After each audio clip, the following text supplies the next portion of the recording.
الگ ہے، اتنی یاداشتیں ہیں کہ ظاہر ہے ان کو سمیٹنا مشکل ہو جاتا ہے، تو پھر اگر بندہ جذبات کی رو میں بہہ جائے تو پھر تھوڑا اور زیادہ دشوار ہو جاتا ہے۔ تو میں اب بلا تاخیر جناب پروفیسر ڈاکٹر شبیر قادری صاحب کو دعوت خطاب دوں گا کہ وہ تشریف لائیں اور اپنے خیالات کا اظہار کریں۔ ڈاکٹر شبیر احمد قادری صاحب۔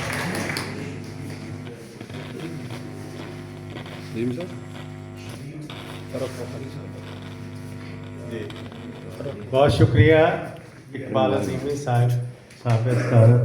مہمانان گرامی قدر اور معظم شرکاء۔ یہ ایسی کیفیت ہے پچھلے کئی دنوں سے جو ایک سوگ اور ایک افسوس کی لہر کے ساتھ آگے بڑھ رہی ہے۔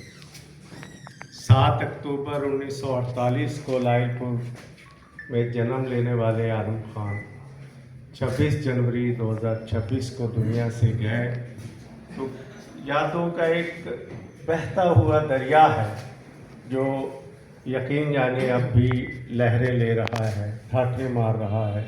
اور بہت کچھ ہے جو کہنے کو ہے۔ عالم خان صاحب سیلف میڈ آدمی تھے۔ ریلوے اسٹیشن کے ایک کوارٹر میں جنم لینے والے ایک غریب گھرانے کا فرد، سیلف میڈ آدمی ترقی کرتے کرتے کن منازل تک پہنچا، یہ آپ کے سامنے ہے۔ یہ ان کی علم دوستی تھی اور آگے بڑھنے کی آرزو تھی کہ وہ انہیں کشاں کشاں کبھی فیصلہ آباد، کبھی لاہور اور کبھی بیرون ملک لیے پھرتی تھی کہ کہیں سے وہ لمحے میسر آ جائے جو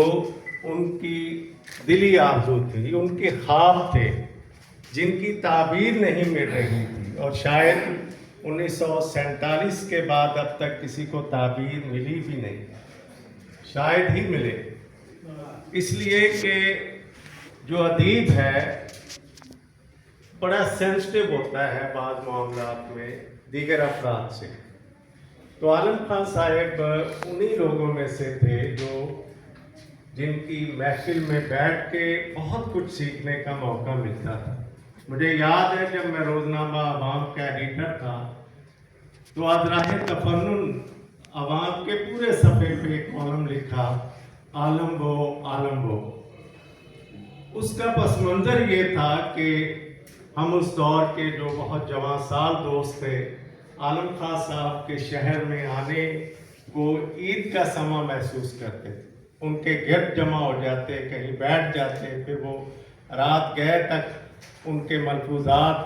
سننے کا موقع ملتا اور سیکھنے کا موقع ملتا۔ اردو اور انہوں نے جو کتابیں لکھی آپ ان کا بھی مطالعہ کریں، چند نئے ادبی مسائل، اس سے انہوں نے آغاز کیا اپنی تنقید کا، اور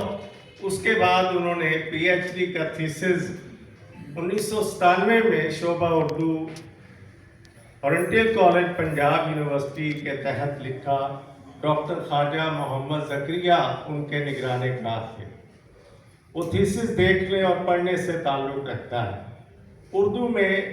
اردو افسانے میں رومانی رجحانات، اس کا جو پہلا حصہ ہے، پہلا باب ہے، وہ رومان کیا ہے، اس حوالے سے اس سے زیادہ مفصل بحث میں نے کہیں اور نہیں پڑھی۔ رومان صرف وہ ہمارے ذہنوں میں جو تصور ہے کہ یہ پیار محبت ہے اور اس کے قصے ہیں، کچھ ہیر رانجھا ہے یا کچھ اور ہے، ایسا نہیں ہے۔ اس میں افسردگی بھی ہے اور اس میں وہ سارے پہلو آتے ہیں جو ایک ماورائی، ایک ایسے ماحول میں ادیب جب سوچتا ہے تو وہ یہ بھی دیکھتا ہے کہ کیا ہو رہا ہے، لیکن اس سے بھی بڑھ کر ادیب کی شان یہ ہے کہ وہ عوام کی رہنمائی کرتا ہے کہ ہونا کیا چاہیے اور کیسے ہونا چاہیے۔ تو یہ عالم خان صاحب ہمیں وہ خواب دکھایا کرتے تھے، اور تعبیر انہیں بھی نہیں ملے، شاید ہمیں بھی نہ ملے، کیونکہ حالات جو ہیں جس طرف جا رہے ہیں اور پہلے سے بھی بدتر ہو رہے ہیں، اور ایک ایسا ہجوم ہے ہمارے ایوانوں میں جنہیں نہ اپنا پتہ ہے، نہ اس ملک کا پتہ ہے، نہ اس ملک کے عوام کا پتہ ہے، نہ ان خوابوں کی تعبیر جو 1947 میں دیکھ کے ہمارے بڑوں نے اس ملک کا آغاز کیا تھا، اس پہ توجہ دینے کے لیے کسی کے پاس وقت ہی نہیں۔ اور ہی مسائل ہیں جن میں ہمارے حکمران گھرے ہوئے ہیں۔ یہ عالم خان صاحب نے وہ شعور دیا، وہ سوچ دی نوجوانوں میں، جو بہت کم لوگ ایسا کر پاتے ہیں۔ عالم خان صاحب نے ہجرت، ان کا ایک بنیادی استعارہ اگر زندگی کا ہے تو وہ ہجرت ہے، اس لیے کہ جب وہ یورپ گئے، لندن گئے، فرانس گئے، تو انہوں نے یورپ میں